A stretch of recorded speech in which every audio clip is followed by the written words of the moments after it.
지구 환경 혹은 생태학에 관련된 추천도서 15권을 소개하겠습니다. 뭐 환경에 대한 거라든지 환경 생태학, 또 환경공학, 뭐 여러 가지 지구 변화, 기후 변화, 기후 위기 이런 관련된 내용의 책이라고 보면 되겠습니다. 첫 번째는 2050 거주 불능 지구입니다. 데이비드 월러스 웰즈가 쓴 책이고요. 한계치를 넘어 종말로 치닫는 21세기 기후재난 시나리오를 말하는 2019년 원작으로 2020년 4월에 나온 책입니다. 뉴욕 매거진의 칼럼니스트인 저자가 같은 잡지의 2017년 7월 9일 거주 불능 지구라는 제목으로 기고한 칼럼을 상세하게 풀었었습니다. 지구온난화가 가져올 재난은 지구의 자연을 파괴하지만 이 책은 특히 인간에게 미치는 치명적인 상황들을 열거하고 있습니다. 두 번째는 에코사이드입니다. 마리 모나크 로뱅의 책이고요. 시대의 창에서 나온 책입니다. 생태학살자 몬산토와 제초제 주성분인 글리포세이트에 맞선 세계 시민들의 법정 투쟁 르포르타주로 2017년 원작이며 이 번역본은 2021년 1월에 나왔습니다. 에코사이드란 말은 지구의 생명을 대규모로 파괴, 학살하는 행위를 일컫는 신조어로 생태학살의 의미를 지녔고요. 정말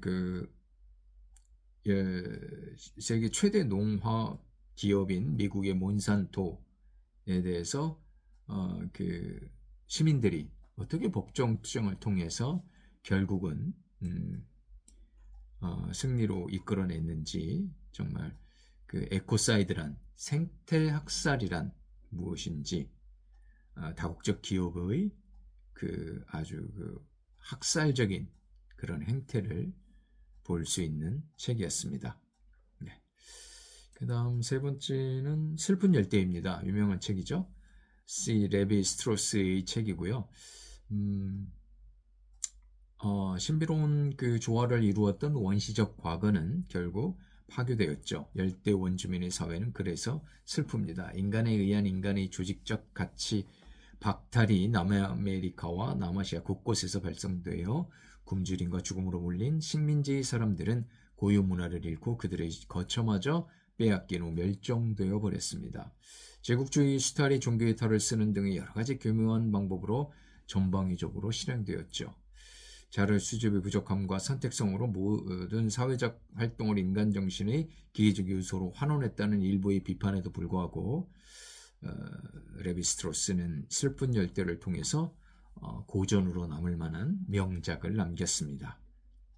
꼭 추천하는 책이고요. 그 다음에 네 번째는 침묵의 봄, 너무나 유명한 책입니다. 레이첼 카슨의 침묵의 봄입니다. 1962년에 나온 환경 파괴의 고전이라고 볼 수 있죠. DDT를 비롯한 살충제와 제초제가 얼마나 식물과 동물, 토양과 물, 결국에는 인간에까지 피해를 심하게 주는지 침묵하지 않고 온 세계에 목놓아 울부짖는 그런 책이 되었습니다. 그 다음에 다섯 번째 역시 유명한 책입니다. 오래된 미래, 헬레나 노르베리 호지의 책입니다. 잃어버린 낙원을 떠올리게 하면서 인간의 본성에 가까운 삶이 무엇인지 분명한 깨달음과 성찰을 멀지 않은 시간으로부터 이토록 가깝게 다가오게 하는 책이 있는지 궁금할 정도로 훌륭한 책이었습니다.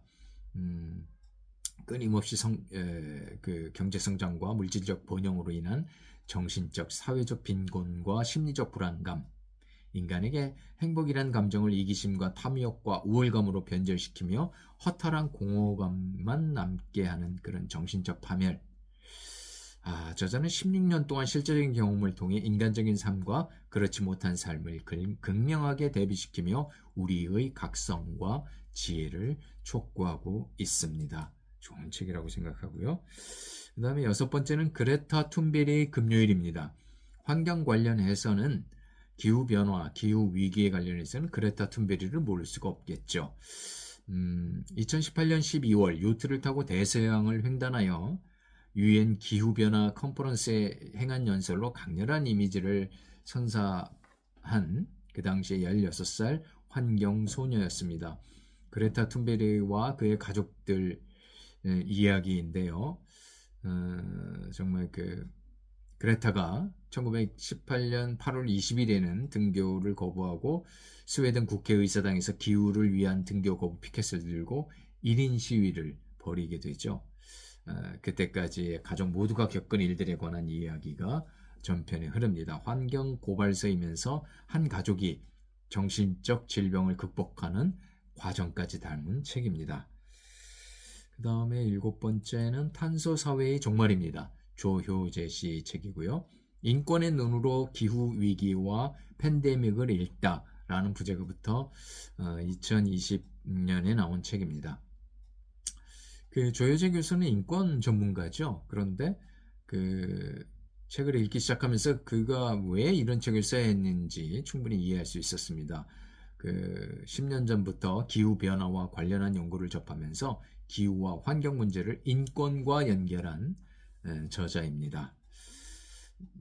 사회와 인권의 관점에서 설명한 기후위기 입문서로 손색이 없다고 생각합니다. 그 다음에 8번째는 환경과 생태 좀 아는 10대 최원영 씨의 책입니다. 뭐뭘 좀 아는 10대 이런 책이 이 풀빛 출판사에서 계속 간행되는데요. 괜찮은 책이라고 생각하고요. 과학 좀 아는 10대 시리즈인데 이 책은 환경에 대해서 배경 지식이 아주 간단하지 않고 지구와 환경의 미래 주인인 청소년들이 반드시 알아야 될 그런 환경과 생태에 대한 내용을 두껍지 않은 책임에도 불구하고 아주 잘 정리했다는 느낌을 주는 책이었습니다. 그 다음에 9번째는 소와 흙입니다. 신나미 교스케가 쓴 글 항아리에서 나온 책인데요. 2011년 3월 11일 오후 2시 46분 동일본 대지진으로 인해서 도쿄 전력의 후쿠시마 제1원자력 발전소는 폭발하면서 엄청난 방사성 물질을 쏟아내죠. 주변 지역은 사람은 물론 소에게도 죽음의 그림자를 들이웁니다. 2011년 3월부터 2015년 1월까지 원전 사고 주변 일대를 취재하면서 집필한 책입니다. 후쿠시마 죽음의 땅에서 살아가다 라는 부제가 붙은 책이고요. 정말 안락사라는 살처분만 원하는 정부에 맞서 끝까지 가족과 같은 소를 살리려는 축산 농가의 분투가 애석함을 자아내면서 생명의 소중함까지 느끼게 하는 책이었습니다. 소와 흙. 네. 그 다음에 10번째는 앙가리 무타 마타이라는 책입니다. 2004년 아프리카 흑인 여성 최초로 환경운동과 최초로 노벨 평화상을 받은 왕가리에 대한 간략한 서술인데요. 오늘 우리가 벤 나무는 오늘 심은 것이 아니다. 먼저 이 땅을 밟았던 이들이 심은 나무다. 그러니 우리도 오늘 후손을 이롭게 할 나무를 심어야 한다. 아프리카 환경운동과 여성운동의 상징인 그녀의 찬란하고 위대한 삶이 한 그루의 나무에서 시작되었음을 알 수 있게 하는 책입니다. 네. 그 다음 11번째는 제로 웨이스트 좀 아는 10대. 네. 역시 사회 좀 아는 10대 시리즈 17번째의 책입니다. 이제껏 지구는 대멸종을 총 5번 맞았고 모두 지구 시스템의 변화 탓이죠.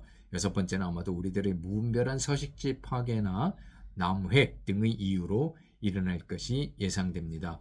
플라스틱, 콘크리트, 방사능, 핵종, 미세먼지, 미세 플라스틱 이런 테크노 화석의 멸종의 근거가 될 거라는 예상이죠. 제로 웨이스트는 순환 경제를 말하며 자원을 버리지 않고 계속 사용하는 소비하는 삶에서 지혜로운 삶으로의 전환을 위해 꼭 필요한 시스템이라는 것을 알게 하는 책이었습니다. 그 다음에 12번째는 또 제가 좀 강력한 감동을 받은 책이었죠. 물고기는 존재하지 않는다. 룰루 밀러의 책입니다. 이거는 2022년에 제가 읽은 책입니다. 2020년 원작이고 2021년 12월에 나온 책이네요. 상실, 사랑, 그리고 숨어있는 삶의 질서에 관한 이야기라는 부제가 붙어서 전기회고로 과학적 모험담이지만 혼돈의 세상에서 우리는 어떻게 살아야 할지에 대한 엄청난 통찰을 전해주는 책이라고 생각합니다. 과학 전문 여성 기자의 글솜씨는 물론 내용 구성에 압도될 수밖에 없는 책이라고 생각하고요. 소설보다 더 다이나믹하고 완벽한 플롯이 마지막까지 이어집니다. 물고기는 존재하지 않는다. 룰루 밀러의 책입니다. 그 다음에 13번째는 기후변화는 어떻게 세계 경제를 위협하는가? 폴 길딩의 책입니다. 기후변화는 단순한 사건이 아니죠. 인류의 문명을 좌우할 거대한 변화입니다. 기후변화가 기후위기가 되어 세계 경제에 치명적인 타격을 입힐 것이라는 경고와 더불어 우리 인류가 가진 능력을 최대한 발휘해보자는 2011년 원작의 원작이고 2019년부터 2022년까지 또 쓴 6개의 칼럼이 추가된 책입니다. 기후변화는 어떻게 세계 경제를 위협하는가? 폴 길딩의 책입니다. 그 다음에 14번째는 희망의 책입니다. 이 책은 제인 구달, 너무나 유명한 사람이죠. 제인 구달 외에 여러 명이 쓴 책인데요. 제인 구달과 다른 저자가 쓴 책입니다. 2021년 원작이 2023년 7월에 나온 책이고요. 경외와